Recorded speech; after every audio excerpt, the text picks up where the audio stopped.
All right, so let's talk about a little bit about reality because what this masterclass is embodying purpose with science and spirituality. So where are we going to go with this? So I'm going to focus on two key components about our reality, about our scientific reality that are true but and rooted in spirituality, and yet we don't really embody and live it. It's like quantum to us, right? It's too far away from what we experience on a macro level to fully embody. And so we are at this point where we are being asked to evolve to the next phase where we're doing things a little bit different and really aligning with the science. So, our first little bit of science is that your subconscious mind is 90% of your brain's processing power that you are aware of. And your physical reality is made out of 99.99 empty space. That means only 0.001 of physical matter is actually physical matter. I'm going to exit out of the slide because I want to talk to you here. Let's start with the subconscious mind. So, what this means is most of the way we feel about things, our thoughts, our actions, our beliefs, and thus the way things show up in our life is created by our subconscious. We are not even aware of it. And so, let's say you are experiencing stress and burnout, for example, or you're just feeling kind of blah, you're feeling empty. Life's feeling like, what's the point of all this? And it's just, you're just going on the wheel, right? So we think it's because of our outside world. You know, there's wars happening, there's mass shootings happening, there's a recession happening, there's, politics is a mess, there's wars. It's like, and then you have what's going on in that's the macro. Then you have what's going on in your work life, whether you're an entrepreneur trying to get started, whether you are in a job that's not quite fulfilling your needs and you're looking for something more, you're feeling a call to more. And then there's your personal life, whatever's going on in your personal life, your relationships with your children, your relationships with your family. These are all things that are outside, but they're driven by your subconscious. The way you feel about things is your subconscious. Now, at the same time, 99.99% of all matter, that means your coworkers, that means your family, that means the weapons, that means the people dying. It is all energy. Now we perceive it as physical matter. Yes, right? This is solid. I can't chop through my hand. And this is where we get into the Buddhism science of mind and matter. And yes, we have these physical senses. We are a biological machine that is experiencing the world through these senses. And we are here to experience the third dimension on the way to evolving further into what would be called the fourth and fifth dimensions.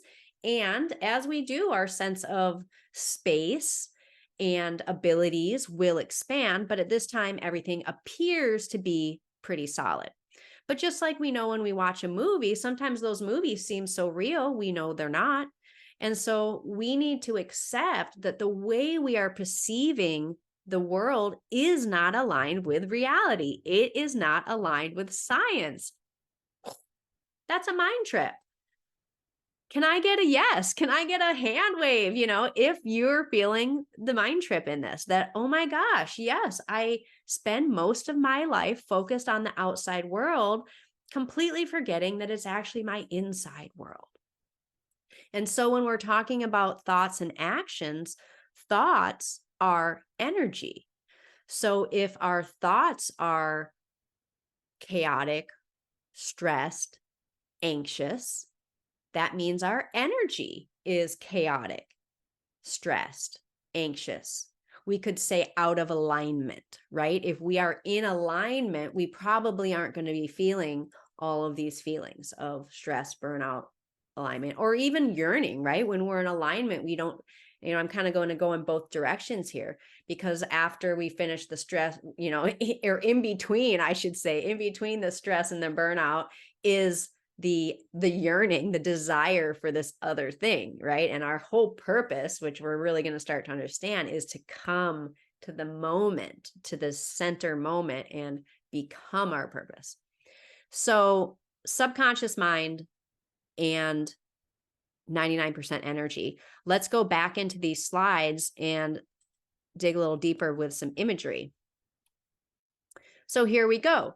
Above, many of you have probably heard of this theory before, where 10% of reality, 10% of the way we experience the world, the logic, the critical short-term memory, is in our conscious mind. Under the subconscious is our beliefs, our emotions, our habits, our values. And then as we get even deeper, we have our imagination and our tuition. And then we get even deeper, we have long-term memory, and of course, the fight or flight. The one thing that humans are evolving out of, that is our purpose, quite frankly, to evolve our amygdala, pituitary, whatever the words are, we're evolving this part of our brain to be in trust, to not have to control everything and protect ourselves. Yes. Okay, now my work, I am specifically talking to everyone, of course, but my most ideal alignment is probably a scientific person looking to expand their career, because you want to be free.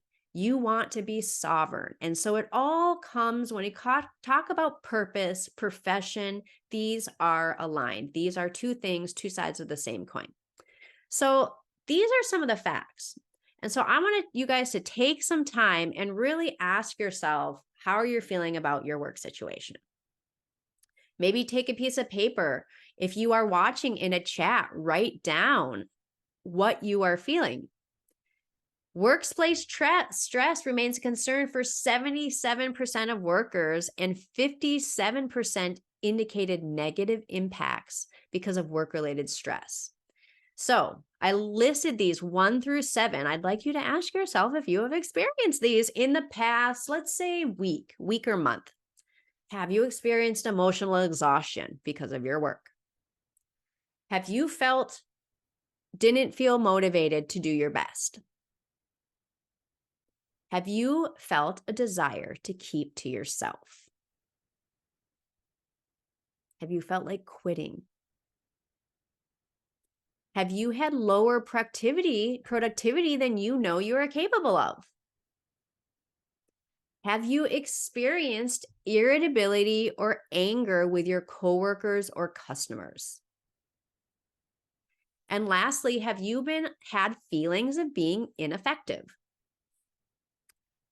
So I hope you took that list and just ask yourself, have I felt any of these things? Because that's kind of how we come to the reality of where we're at in our life, by self-inquiry, know thyself. And so a lot of us just are so used to feeling stressed and burnt, feeling some of those things, that we don't really pull back to realize oh, these are unhealthy habits. These are things we don't want to be feeling.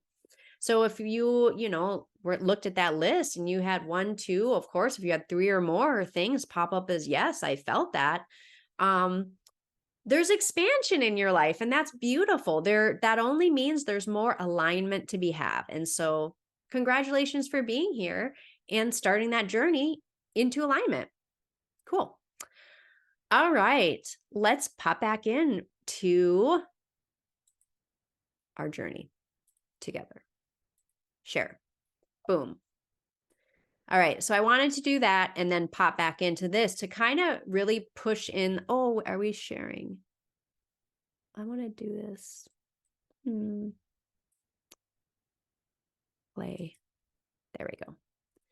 I wanted to show this slide again to really hammer in the point that all of those things that you're feeling, not motivated to do your best, irritable or frustrated with clients and or coworkers, all of that stuff, that's driven largely by the subconscious, largely by energy in the subconscious, not by the people that are driving you nuts.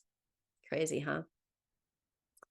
Here's the other thing about reality. I just want to show this little picture quickly before we pop out, you're going to hear me talking about chakras or energy centers. Have you heard of a chakra? If put a yes in the chat if you have, put a no if you haven't. So, yes, we're going to be talking about these energy centers, and it's just a way of looking at the world. Because remember, we said that 99.99% of all energy of all matter is energy, and that includes your human body. And so, why bother looking at the whole universe, the whole planet, the whole everything, when all you have to do is focus on this little one body? And of course, this body is connected to the unified field. And so, what you radiate out is going to radiate out farther, farther, farther, and attract like versus like attracts like. And so you'll become part of a web. And then over here, there'll be someone else rating like you, and boop, boop, boop. And before you know it, we're all over the planet. Love, light, laughter, all of those fun things. So 99% energy. So you have these energy centers. When we begin working with this energy in the body, I want to talk a little bit about these energy centers, these chakras. So this is just a way of looking at it. So Lynn, you just said that if all I have to do is work with this body, I can ignore all the rest of that. Well, how does that work? Okay, so imagine all of your energy centers, all of your chakras are projecting out into the world just like a movie screen. And the vibration, the frequency of all of those mixed together to project, just like in a normal TV, project out to create the image that you are seeing in front of you. That includes the way people are behaving, people you're meeting, things that are coming up within you. It's all projected out based on your energy field. And you have these energy centers, each which have themes, which we're actually not going to get into much today, but each one has a theme, and those themes kind of represent, when you put them all together, kind of a really good reflection of who you are, how you feel about things, and your overall taste vibrations. The wonderful thing is we can change this at any time. And it's a combination of a body, mind, and spirit thing to alter the frequencies of these energy centers, thus changing the movie we're reflecting out, our holographic universe theory for those of you in the quantum world, and thus what is reflected back into us. So